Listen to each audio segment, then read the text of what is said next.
Good morning and welcome to Next 4 Years, your daily report on the U.S. government under President Donald Trump.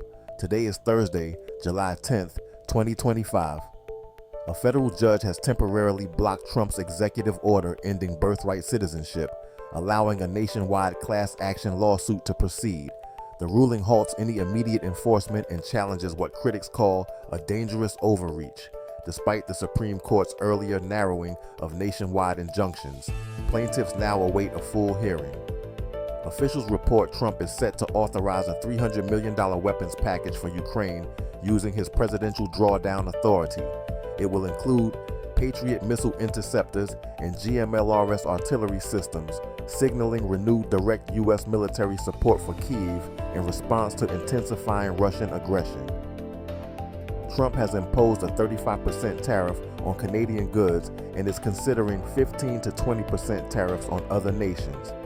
This follows a pattern of escalating protectionist trade measures, adding to tensions with major trading partners. Brent crude fell to a solid $70 barrel today as markets reacted to the new tariffs. Investors remain cautious, citing fears of slower global growth and a potential dip in demand. The Fed's reluctance to cut interest rates beyond expectations also weighed on sentiment. The State Department has begun notifying employees of up to 1,900 staff reductions as part of a reorganization aimed at streamlining foreign operations. Critics argue the cuts may undermine diplomatic capabilities and global engagement initiatives. A federal court has paused enforcement of Trump's executive order that eliminated union bargaining rights for federal workers, reinstating collective bargaining temporarily, pending broader legal challenges. Russian Deputy Foreign Minister Ryabkov commented that inconsistent U.S. actions, from tariff spikes to military aid, are complicating diplomatic relations, even as Moscow seeks to normalize ties with Washington. Trump named Transportation Secretary Sean Duffy as acting NASA administrator, replacing Jared Isaacman. Duffy steps in amid broader agency cuts that may impact the 2027 lunar mission and other key programs.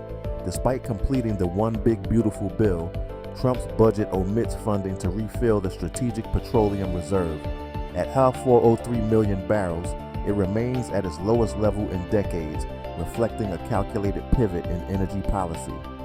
Under expanded ICE operations known as ICE Air, the administration is reportedly targeting over 1 million deportations annually via charter flights, sparking serious human rights concerns over transparency and detainee treatment. Homeowners race to install solar panels ahead of the July 4 enactment of the Big Bill, which eliminates the 30% federal solar tax credit. The change threatens to slash rooftop adoption by over 80% and impacts 100,000 plus U.S. solar jobs. Ahead of a China visit, NVIDIA CEO Jensen Huang is slated to meet Trump at the White House to discuss semiconductor export restrictions, underscoring U.S.-China tech tensions and domestic chip policy. The Senate prepares to vote on Trump's proposed $9.4 billion funding cuts to foreign aid and public broadcasting. The package requires a simple majority and must pass by July 18th, or existing funds rebound. Today's moves show Trump recalibrating U.S. power across the board, from judicial battles and new weapons for Ukraine to protectionist trade, deep federal restructuring, energy realignments, and aggressive deportation tactics, while stepping into space and global tech. Thank you for tuning in to Next 4 Years. Join us tomorrow for another update on Washington's unfolding story.